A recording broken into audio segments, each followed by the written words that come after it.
At an event on Friday, Vice President Kamala Harris chaired her second National Space Council meeting.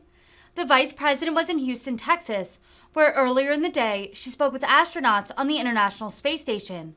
Vice President Harris spoke about the United States' space exploration in the last 60 years and spoke about the importance of advancing space exploration. Vice President Harris said, quote, "America will go back to the moon." The Vice President spoke about plans to have the first lunar space station as well as the first lunar base camp. Harris also remarked about plans to send astronauts to Mars. What no nation had done before. We would set foot on the moon because of the vision of President Kennedy, because of the commitment of President Johnson, a champion of the American space program since his days in the United States Senate, and because of the hard work and ingenuity of thousands of Americans, our nation, in fact, did achieve that goal.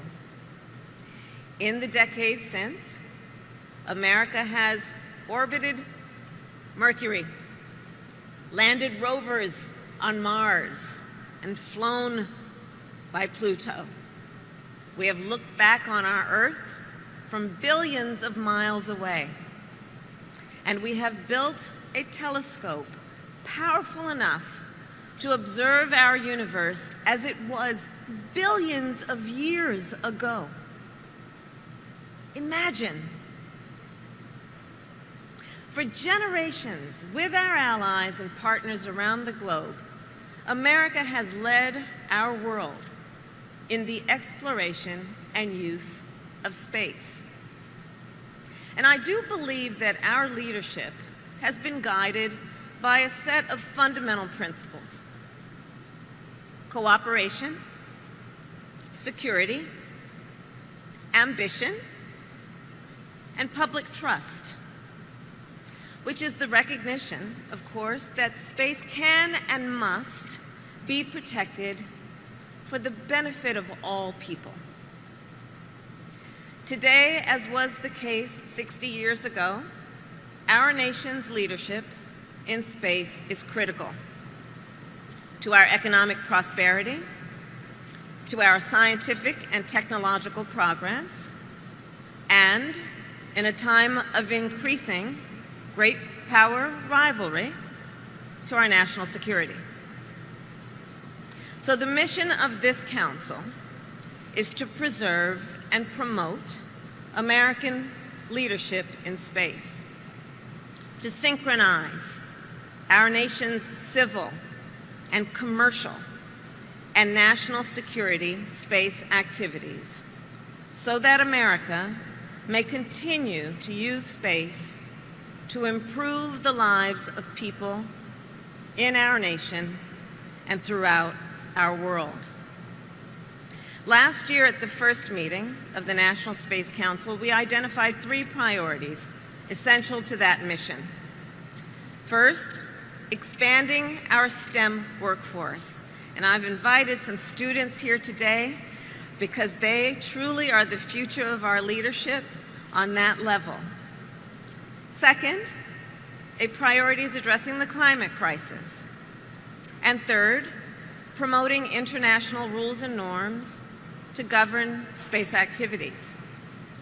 Today, the business of our work is for the Council to report on the work that has occurred since our last meeting across these areas.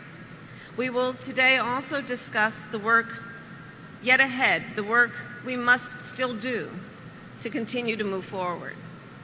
In particular, the work we must do to build a skilled technical space workforce, to advance human space exploration, and to establish rules for novel commercial space activities.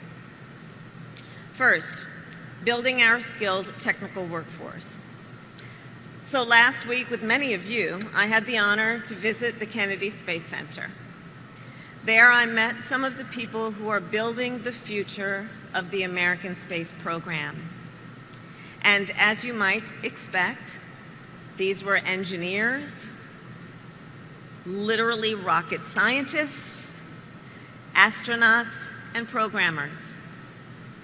And they were also welders, machinists, and electricians. Today, the space industry employs tens of thousands of skilled technical workers. Even so, there are thousands more jobs for technical workers, good-paying jobs that often do not require a four-year degree, but are essential to our space program. And these jobs are just waiting to be filled. Last year, I called on private sector leaders to help our nation address then this workforce need. And today, I'm proud to say over a dozen commercial space companies are answering that call. In fact, next month, these companies will kick off 3 regional pilot training programs, one in Florida, one on the Gulf Coast, and one in Southern California. This coalition of companies will partner with our community colleges, with our technical schools, and our unions to help workers learn the skills they need to take on the new jobs that are being created in the space industry, and to help our nation lead the way in space. So that brings me to our second area of focus, and a focus of our meeting for today as well, which is advancing human space exploration. Soon, for the first time in half a century, America will go back to the moon. The Artemis program will return American astronauts to the lunar surface. Yes. Yes.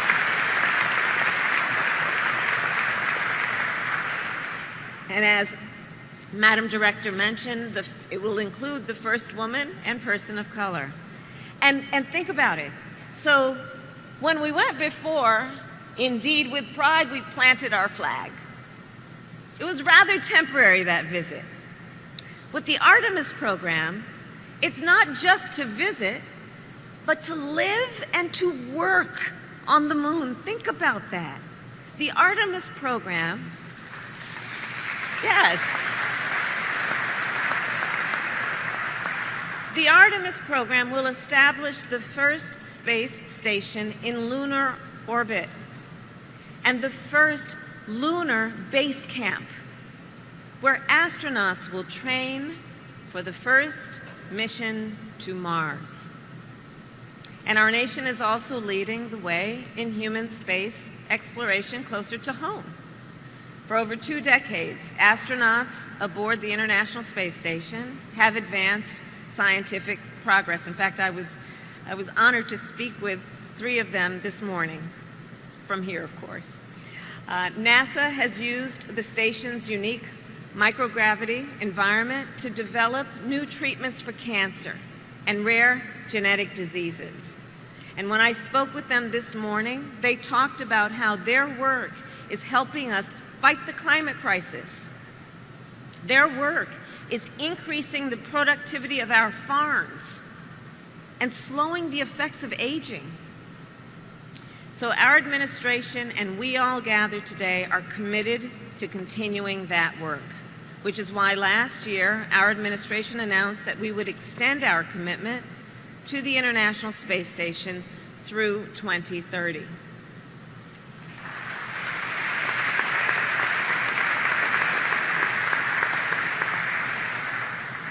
And that being said, we are aware that the International Space Station will not remain operational forever, that we all know, which is why NASA is working with the private sector to develop the first generation of commercial space stations. And as we will discuss more today, our administration remains committed to making sure that NASA maintains the capacity to conduct cutting-edge research in space. Which brings me then to our final area of focus, establishing rules for novel commercial space activities. Today, private space companies have capabilities that would have been difficult to imagine even a decade ago. Today, private companies can dock satellites in orbit. They can capture and move space debris out of the way of our satellites and space stations. And soon, they will be able to repair and even build new structures while in orbit. These novel activities will enable America's continued leadership in space. But because these capabilities are so new, few rules currently exist to ensure that they are conducted safely, effectively, and sustainably. Which is why, in consultation with civil and commercial stakeholders, our administration is currently developing the first rules as a framework for novel space activities. These rules will promote innovation and enable competition. They will reinforce the sources of America's global strength, such as our innovation and our industrial capacity. These rules will be flexible enough to cover space activities that have not yet even been imagined. And they will help ensure that our nation remains a global role model for the responsible use of space.